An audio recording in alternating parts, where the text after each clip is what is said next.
afternoon, everybody, and welcome to another edition of Recruit Military Live, our continuing series of live broadcasts covering all things military transition, veteran employment, and mil spouse employment, and whatever else we can come up with. My name is Lucas Connolly, and I'll be your host today. Ask yourself the question, have you ever wondered to yourself what a hiring manager was really thinking? What is the thought process? What is going on in the mind of the decision maker who either selects or does not select a candidate for a job? Well, today's topic is job seeking insights from the employer side of the desk, and our very special guest is going to pull back the curtain for us and give us a look inside of that process from the other side of the equation. We're joined today by our special guest live from Elmore, Ohio. He's a U.S. Army veteran and an accomplished author.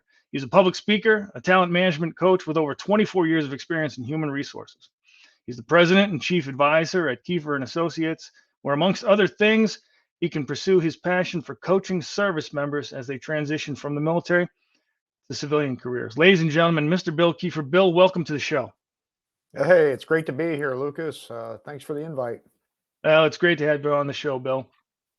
And now that you know who we are, we'd like to hear who you are. Hit us up in that chat window and let us know where you're watching us from, who you are, who you're with, what your status is. Are you active? Are you in transition, a veteran, a mil spouse, a caregiver, or something else that I haven't thought of? And throughout the broadcast, please feel free to jump into that chat window with your questions, your comments, your concerns. We'll try to address as many of them as possible. All right, so let's get on our way. Bill, you have, just reviewing your resume on LinkedIn, you have without a doubt an impressive career in human resources. You could have written a book about just about any topic in the field and no doubt have had success. Can you just talk for us a minute about your decision to circle back to your time in the Army and to write about military transitions? Yeah, I'm glad to do that. I spent 12 years active duty as a logistics officer, did a number of different things with that. And I got out for personal reasons. I had a little change in my family circumstance, and that led to a 22-year career in large, complex global companies. Along the way, I always remembered how tough it was for me to transition. So I've worked informally with veterans from all services and all levels as they make their transition into the civilian world. About 3 years ago, I decided I had enough fun in corporate America, and I decided to go out on my own and start my own independent coaching and advisory firm, as you addressed. So I remember how tough it was for me, and I really want to try and help as many people as I can not have to go through the same kind of pain I went through. I hear that, yes, and I transitioned myself about 6 years ago, and it's always a challenge. Your preparation only makes it easier, but I don't think it ever gets easy per se.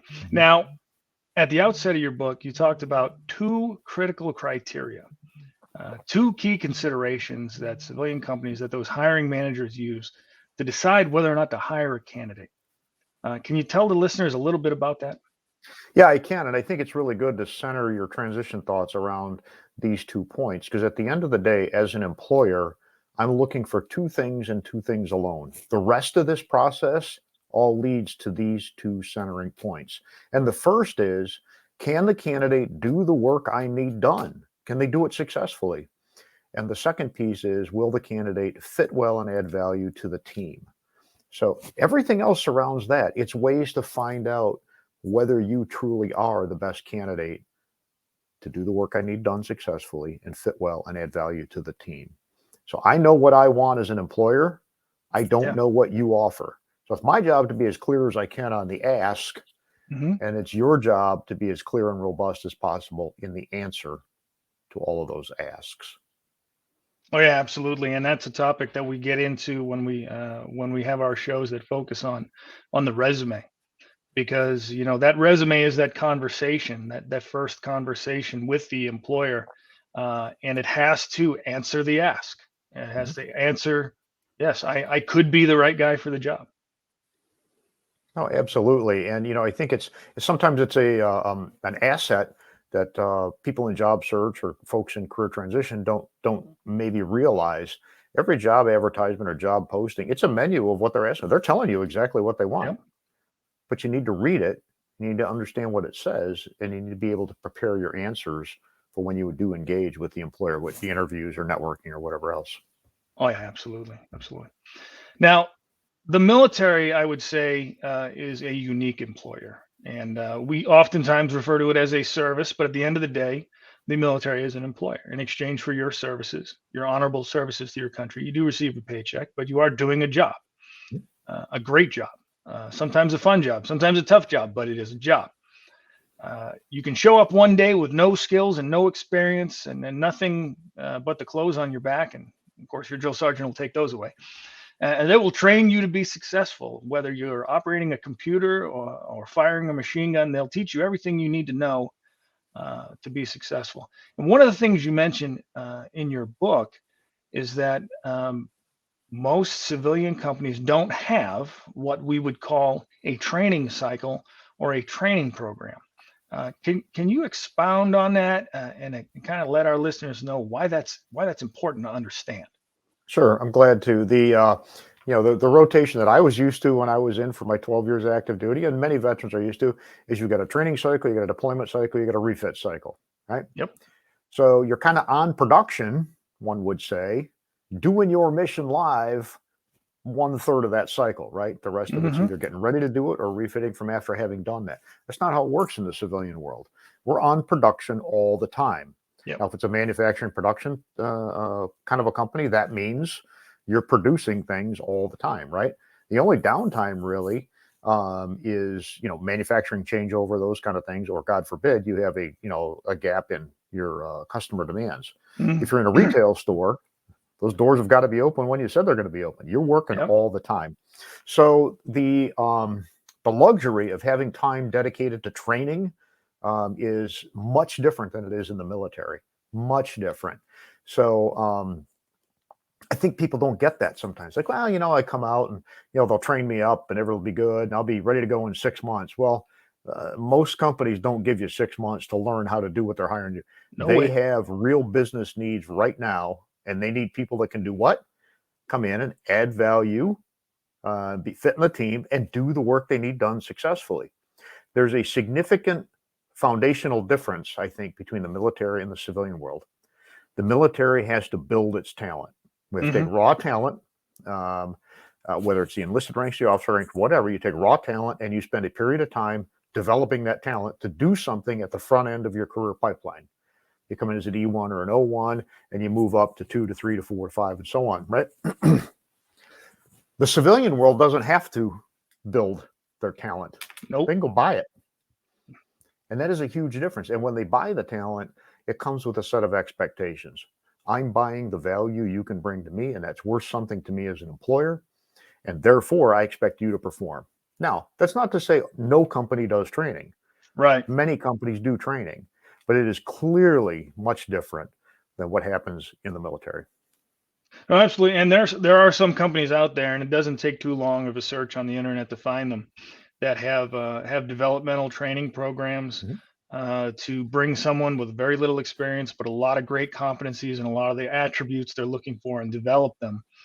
I can think of one off the top of my head where they have a very, and I won't mention the company's name, but they have a very structured program for bringing in military talent Mhm. and then putting you kind of through a structure similar to the military where you start off as a kind of a junior leader in a small area and then they expand you up based on performance, of course, over time to build you. And you might call those developmental opportunities. Some companies are very big on those opportunities. Others, like you said, they're not interested. They want to produce. They want to produce today. They want you producing when you hit the ground, feet moving. Yeah, no, absolutely. And part of the challenge is that many organizations see training and development as a cost, not an investment. Mm-hmm. And that's tough. And when you couple that with the being on production and having to hit, especially for publicly traded companies, having to hit your monthly, quarterly, annual goals, it creates a different dynamic and a different set of expectations regarding the training and development of team members and staff. Yeah, absolutely. And every hour spent training is an hour spent not producing, and Correct. that's unacceptable for Correct. many business managers. Now, shifting gears for just a second, let's talk about culture. There's no doubt the military has its own culture, the Army has its own culture, the Navy has its own culture, the Marines definitely very, very vast, very steeped in their history and their culture. Um, many military folks leaving the service and heading out to the civilian world run into a realization that they have a culture gap and an experience gap, and that those gaps exist between them and the non-veteran employees. Could you expound upon that? Yeah, Ken. And before we get into that, happy birthday to my Marine Corps brothers and sisters. That's today's Marine Corps Day, so happy birthday. Happy birthday! Hoorah! Yeah, there you go. See, one of the things that I think many military veterans don't maybe appreciate is that 93% of the population never did what you did. Okay. Yep. They've never worn a uniform. They haven't walked the same path. They haven't had a similar experience. And some studies will tell you that currently only about 1% of the population wears uniform or joins the military. Yeah. So, it's not surprising that we have a culture and experience gap because we've all experienced different things, right? So how does that play out? Well, culture and experience gives you a set of expectations, right? Expectations for behavior and how you interact and how you communicate and so on and so forth. And if you're coming from entirely different places, there's going to be a gap right there. One of the things I like to highlight is, the difference that civilian companies, by and large, they don't have uniforms. Yeah. Now think about your time in the military, and it's more than just, hey, that's kind of a cool difference. It can, in fact, impact decision making and how things operate. You go into a meeting in the military and you look at a uniform and the resume is on the shirt, right? Yep. Who's got what role, and who the decision makers are, and who's probably going to be an advisor, and who's going to provide, if you got the 1, the 4, the 3, who's going to provide what kind of expertise. And you get oriented to the crowd really quick. So you can get past the who's playing on which base and get on to the work at hand. Mm-hmm. You go to a civilian meeting, there's no uniform. Maybe the business casual uniform, but many veterans don't know what that is to get started either. So you walk into walk into the meeting and there's no uniforms, and you go, okay, who's in charge here? Yeah. Who are the influencers? Who's the influence? Who's the decision maker? And who's going to offer what? And how's this all going to interact? And you got to do it because you have to figure out who the players are and who's doing what. But it takes time away from the matter at hand. So that's just one example.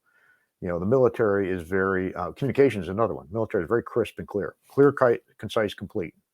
Say what you got to say, get it done, be meaningful, and move on. What's the bluff? Bottom line up front. Right.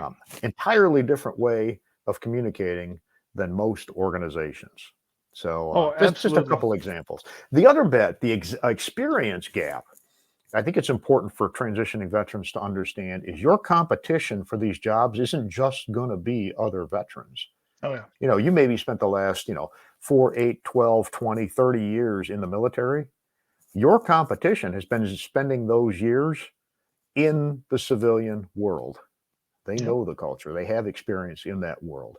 So your burden then is to really do your homework up front so you can overcome that experience and culture gap and present yourself in a way that's most attractive to the hiring manager. No, absolutely. And I remember having a conversation with someone at a paper mill who was looking to hire some folks. And, he had a lot of candidates, and he recounted for me one of the experiences he had talking to a military candidate, and he was looking to hire for a supervisor. And he said, these are great guys with military experience, great young men and women from the great military experience, great leadership experience, great management experience, but they don't know anything about paper. Right. And if you don't know anything about, in your case, paper, how are you going to demonstrate that you can successfully do the work they need done? It exists in the civilian world for non-military veterans too. You go from industry to industry. I went from transportation and logistics to automotive manufacturing. That was a big jump. And when I went, I landed well, but when I went, there were people in the interview cycle that were like, he's not from automotive. How can he prove to us that he can do the work we need done in the context of our company? And clearly it worked because I spent 8 years in that company. So it worked, but it's a different challenge, I think, than some people maybe appreciate. No, and absolutely. And that research, learning the industry, understanding that you have that gap. And like you said before, convincing that employer that you have the wherewithal to bridge that gap, and hopefully very quickly, because like we said before, production doesn't stop, productivity doesn't stop, money Mhm. never sleeps, Mhm. as they say. Let's see who we've got over here in the chat window. We've got some folks coming to us. Eli from Melissa, Texas. Thanks for coming on the show, transitioning out of the Army. Jason Glover out in Vielseck, Germany. Hey, I know it's probably a little later there. Thanks for tuning in, though. Let's see who else we got here. We got Johnny Jefferson, transitioning Army after 29 years of service. Thanks for your service. Thank you very much. 29 years is a long time. But no questions from the audience, so let's just keep trucking right along. If you could give just one piece of advice, if you could wrap up just one piece of advice for our transitioning service members, Bill, what would it be? Start now. Start now. Whether you've just entered military service or you got just a couple of years, if you're 5 years out from transition, start thinking about your transition now. That uniform is going to come off, and you're going to leave the world that you're in today. And some of you may be eagerly anticipating that date, and some of you may be dreading it. But the work you do now, even if it's nothing more than, geez, what do I want to do when I get out? The work you do now is like investing for your retirement. It pays dividends over time. You may start thinking about I don't know what I want to do, but I know I don't want to do X, Y, or Z. Good, check them off. Sometimes knowing the no's is as valuable as knowing the yeses. The other thing I would say is not only start now, but start by considering 3 small things. Who am I? What am I bringing to the party, good and bad? And how do I define success professionally and personally? Because your transition isn't just about a job. It's about your whole life. The work you do, the career you choose in the future is part of your future life. So start now and start thinking about who you are, what you're bringing to the party, and how you define success. You will never have a problem because you started too soon. No, absolutely, Bill. And I think you nailed it on the head. Come early, come often, as they say in TAP. Get started immediately. Begin with the end in mind. Because some of the things, and I hear from a lot of folks getting out, they say, I just don't know what I want to do when I grow up. I joined the military when I was 18 out of high school because I didn't know what I wanted to do with my life. And now I'm 29 or I'm 30 or I'm 40 and I still don't know what I want to do. Sometimes you just got to step out there and step out onto the ice. And sometimes you land on something, and after a while you go, you know what, I found what I don't want to do. So let's shift gears, okay? So absolutely, yeah, and finding yourself, and then we'll be doing a show next month actually where we talk about more about the emotional and the psychological and the spiritual transition, because that can be a very bumpy road. Even landing the perfect job, relocating perfectly, being completely financially secure cannot completely smooth out that cultural shift to move in the civilian world. One of the other things I would like to ask, if we have just another moment, is remember it's employers that have the jobs. Okay. So you think about who you are, what you bring to the party, how you define success, but also when you're interested in some kind of a career or some kind of a job, go engage with the folks that have the jobs. You mentioned earlier that I'm an author and I wrote a book, and I've got a little graphic of it behind me here, but it focuses on insights from the employer side of the desk, because what I find most often is that military veterans have no idea what employers are looking for. Okay. So this is no big magical thing. If you're interested in a job as a project manager in a IT kind of a company, go find companies that do that and ring them up on LinkedIn. Give them a call. Have a cup of coffee with them. Engage with the employers. Because it's your networking. Absolutely. We could do a whole segment on networking. Oh, absolutely. Absolutely. So, I like to say, they used to say it's who you know. Well, guess what? They still say that. It is who you know. Yeah. What have I've heard studies, 80% of the salaried professional jobs that are out there are landed by networking. And 80% of those, and the 80% of those are landed by second and third tier networks. So somebody you've talked to somebody else who knew about something else. So that's the way you do it. Yeah. And the great thing is that nowadays, you don't need a $20,000 country club membership and to caddy for somebody or to go shoot golf with a CEO, or go to $1,000 a plate dinner somewhere to network. You can reach out with your phone, with your computer, and you've got your networking tool right there in your hand. Oh, there's Um, so many more cool and capable tools and resources today than there were in the past. It's kind of a fool's game to ignore them. Get engaged. They're there. Use them. Absolutely. And what's the worst thing that somebody can say? You try to reach out to somebody, have a conversation, they can just ignore you. And you know what? Yeah, It won't be the last time someone says no to you. So correct. whip out that military resilience, keep your chin up, and keep plugging forward. Very good. Yep, exactly. Well, Bill, this has been fantastic. I wish we could keep going for for another half an hour or hour, but we do need to close things out. On behalf of Recruit Military and the folks that joined us today, thank you very much for being on the show. I'm really glad you were able to make it. Thank you for your service and for the guidance and wisdom that you've been able to share with that audience today. Bill's book, Military Career Transition: Insights from the Employer Side of the Desk, is available on Amazon in paperback and Kindle versions.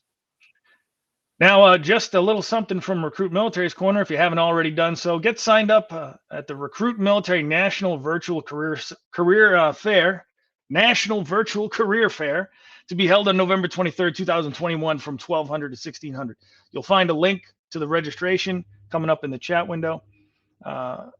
If an in-person event is more your style, check out the chat window for a link to the full schedule of events in the twilight of 2021 heading into 2022. Head on over to www.recruitmilitary.com for access to over 400,000 jobs, information about career fairs being held every month nationwide, and content, a library of content, all designed to help connect veterans, transitioning service members, and spouses with meaningful career opportunities across the country and around the corner.